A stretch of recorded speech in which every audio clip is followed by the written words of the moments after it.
Hello, and welcome to the weekly look ahead for week 4. I'm going to keep this short, or really try to, because I got a lot of things to cover.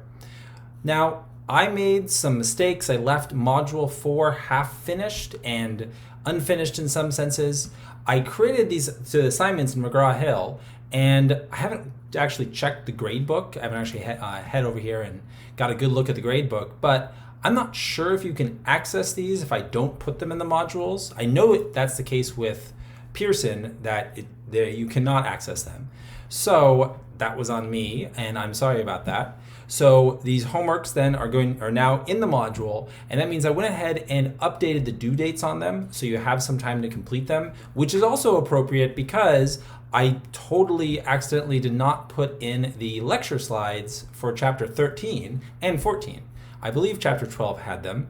Let's see. Yeah, so this is the one where I actually put the slide in there and started preparing some ideas about it, some notes. And also, unless you're heading directly over to YouTube, you also wouldn't be seeing really kind of appropriate level videos for these either. Now I have them from the other lecture series, and first thing tomorrow, with the holiday weekend over, and I think a lot of us had our hands full. Well, then I'm going to start recording some custom videos for our class. But that also, makes sense then to have a, change in dates.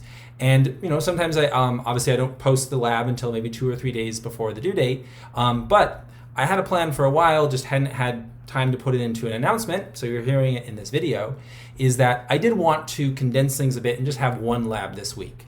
Okay, so we're just going to have one lab. I think it's a really good fit to catch up on some quizzes, do the reading, and really kind of be able to engage with the class and not feel overwhelmed by it. So it's due on Sunday, the single lab that's going to cover all the content. And I mean, it's sure enough content to justify more than one lab, but it could justify 6 or something.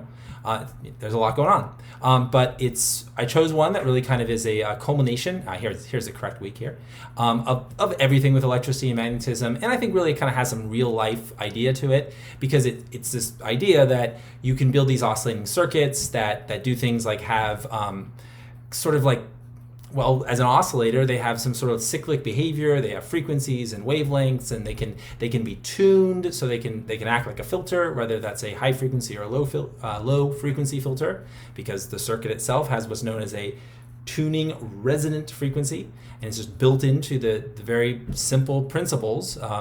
Simple if you build them from the ground up, but it's a lot of information if you just see it all up front. But I've chosen it because I think it just matters, right? And it immediately shows you why electricity and magnetism is both cool, interesting, and important. So it's going to look a little something like this. I'm going to be tweaking it from a version that I ran at a different college. And I'm going to put definitely a lot more figures in here, but I think what really makes this work is the upfront work I put into this lab involved digging up some pretty good simulations. In terms of just some great online tools that do a good job of just allowing us to explore the circuit in a versatile way, an interesting way, and so all the questions are built on this simulation and another one. So I just love this one. I think it's so cool to really see what's going on with a cartoonishly slowed down representation of electron movement through the wires, sloshing back and forth. That's the term I always give to it. But really, they're being driven back and forth by different forces. These are not forces of gravity or mechanical forces, but they're electromagnetic forces. And down here are particular graphs, main ones for this circuit, which is the inductor, the capacitor, and the resistor. And those are such the big players in circuits, whether those are just kind of everyday circuits that run flashlights, or less complicated things, because it's true that we're not talking about diodes here. We're not talking about transistors. We're not talking about this ability, kind of this semiconductor idea that you can build a really sensitive channel selection, right? Really sensitive gates. This circuit doesn't work like this. This circuit doesn't allow for flow to be really directed in that sort of way, right? We can make a little bit go here, a little bit go there, but it can do this really good job of just creating a very predictable back and forth. You know, it's like this like custom-made pendulum, and that matters. That's like how radios work, by the way. When I say like a filter, tuning, those choice of words are relevant because when you tune to a radio station, you are essentially setting some sort of resonating RLC circuit. That's the term given to them, which may sound like a crazy acronym, but it's just resistor, capacitor, and then for inductor, it's L. That one that one doesn't make as much sense, but regardless, it's RLC. All right, so there's another simulator as well. Take a look down here, and I'll have you drawing some figures. So some of it will just be kind of rote copying of figures from the websites, but you also have some chances for analysis, and I'll make sure it's appropriate to the level of the class. But I still wanted to give you a little preview. And this one is just so fascinating because this is showing the circuit again. We don't see the electrons, but it's happening behind the scenes, so it's the same idea. You could imagine that something like this is happening. By the way, if you've noticed it's starting to get rather sluggish, that's just because since there's a resistor, it is constantly losing energy, so the current is decaying to zero over time. So here we have something that has an RLC circuit, but we don't see that gradual decay because we're just cutting it off at a certain amount of time and then like resetting it automatically. So it like runs and resets, runs and resets. You can see a full period shown really clearly here, more clear than in the other graph because obviously the focus here is on the graph and the clarity of the graph. So one complete period, just like it would be for any wave, is a hump and then a reflected trough. And that completes the waveform because if you were to continue, you would start back where you began, right? This would be the new wave, which would have the exact same shape. So since this is one complete cycle, then it has that characteristic look. Okay. By the way, the red curve is actually not a complete cycle because it has a longer period and therefore doesn't quite fit. All right.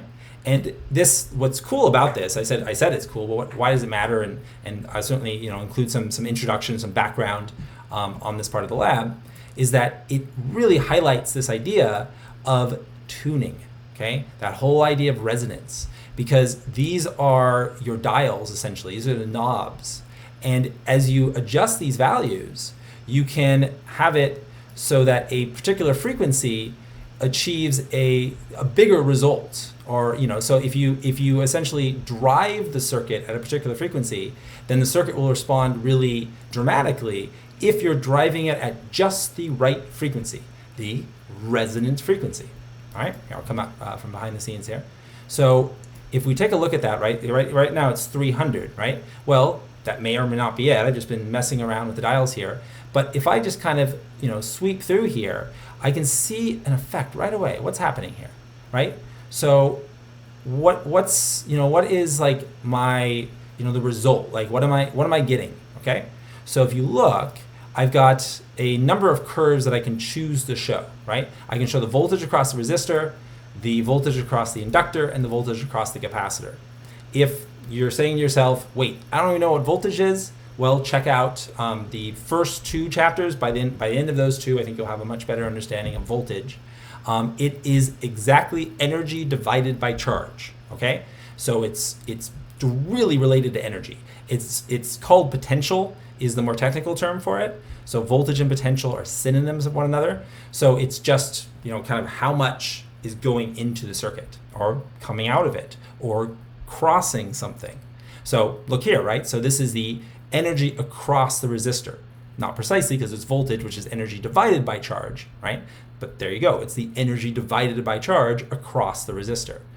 All right. If you look over here, we've got the energy across the inductor. All right. And then we have a term proportional to the energy. All right, see, they don't have to say energy divided by charge because they just say proportional to the energy. So proportional to the energy across the capacitor.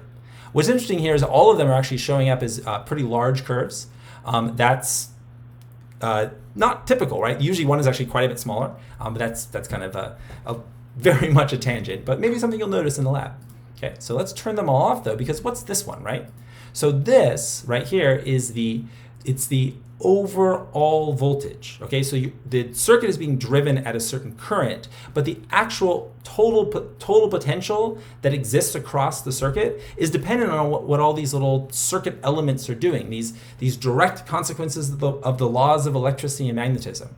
And so they all are going to mean that whatever is the actual energy in this loop, it isn't entirely created by what's coming out of the wall, for example, if this is plugged in. And it probably is plugged in and it's not a battery because it's an AC circuit. AC comes out of the walls, DC comes from batteries in general. Okay. So anyway, so we have this little sine wave representing an AC circuit, like out of the wall.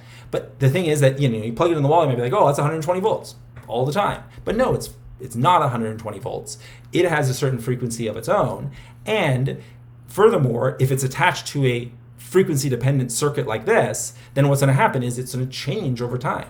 Okay, so that's what we're seeing is that the overall voltage itself will sometimes be zero, not at the same moments, by the way, as the individual parts, which is pretty cool. Okay, because it just means that the energy is getting passed around from one place to another. All right, but that amplitude, that peak point, that's what we can look for as a quick indicator of resonance. So if we continue our sweep, we can see that we can actually affect the height of it. Oh, okay. Oh, not in this one. No, yeah, okay. So this one is, so here the voltage is fixed at the voltage of the battery. Now this is not showing us the sum of all of them. Oh. This one might have that option because here we can have the current speed, the capacitance, inductance, resistance. Let's see here, and then we have, do I have one more part and one more simulation, or is this the last one? Okay, so we had the first one, right, and this was, and I'm going to start the lab with some background questions like this as well. Yeah, so it's going to be those two simulations. Okay.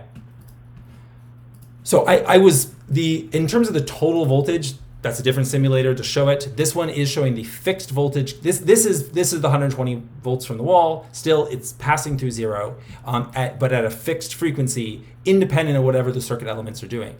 If we wanted to look at a sum, by the way, what we would have to look at is at any given point, at any instantaneous point, there's going to be a sum of the blue line, the red line, and the green line. That's going to be the total voltage that exists in the circuit, because the voltage that's existing in the circuit is the voltage that is the sum across the resistor, the capacitor, and the inductor. Okay? Well, voltage can be positive or negative, just like potential energy, like gravitational potential energy. You can have negative, you can have positive. So here, you can have negative voltage. If you look at some particular moment in time, like the instant that I'm moving the cursor over where the the capacitor is at its maximum in amplitude, so maximum magnitude, I should say, but negative. Okay, at that exact moment, the resistor is almost not contributing at all because it almost exactly coincides with it being zero. All right, and furthermore, we've got a case then where the inductor is essentially maximum. All right, and that has a lot to do actually with this little value shown here that has a symbol of the Greek letter phi, which is one of the two most common letters you see for angles, phi and theta. So this difference, this out of sync, which we call a phase difference, so like phase being this repetition of the sine wave, this difference between the capacitor and the inductor, it matches up with a nearly 90-degree angle between them. All right, and this isn't quite 90, but it's certainly over 45. So if you're thinking, that an angle goes between 0 and 90, that little phi there is, maybe 70, right? So that's why we have a big, almost exactly out of sync between the blue line and the green line, between the capacitor and the inductor. So when one is negative in maximum, the other one is positive in maximum. So that means they're kind of canceling each other out essentially. Which is important when you start learning about resonance. And again, there'll be some background in the lab about resonance. And so all of that means is that if I wanted to find the total voltage, I would sum those lines. So, some negative value, let's say, call it -1, right? We'll stick to that scale.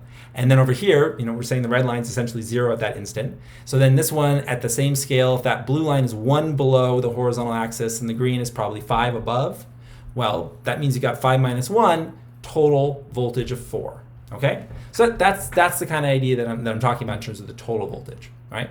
So this one though doesn't show that. This is showing the driving voltage, what's coming into the circuit from the external environment, from the wall. Okay.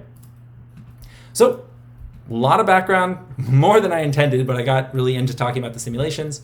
You could skip over this part if you're watching the video. I'll put a little note actually to let everyone know.